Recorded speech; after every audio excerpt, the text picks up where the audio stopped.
Здравейте, вие сте с Midnight Runners Garage, това е официалният влог на Midnight Runners и тук ще ви покажем как работим по нашите проекти.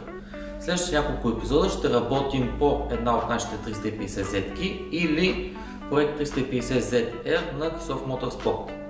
Малко история в момента за какво се случва. Края на миналия сезон имахме малко проблеми с вакууми, с една от турбините и с няколко гарнитури.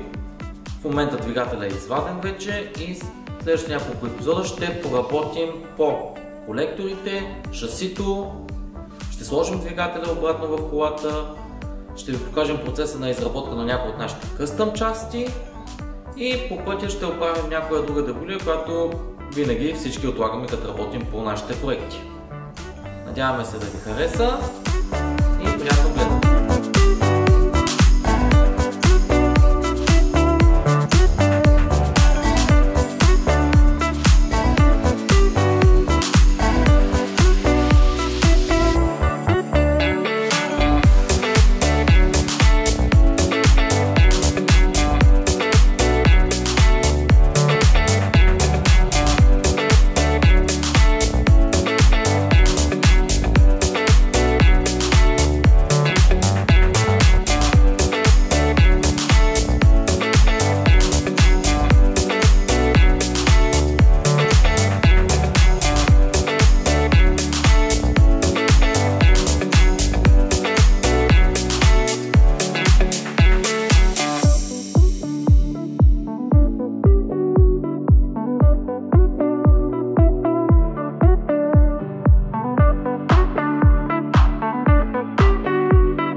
One hour later.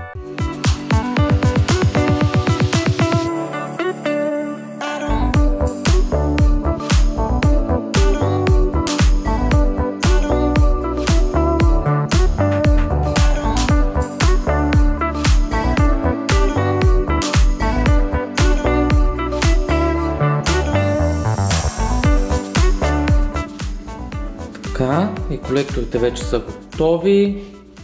Малко трудно ни беше. Ето койкиния и другия. Доста трудно беше, имайки предвид, че колекторите са правени къстъм за 350-то. Са малко по-нестандартни, но го направихме. Не е красиво, но като за без пари, толкова.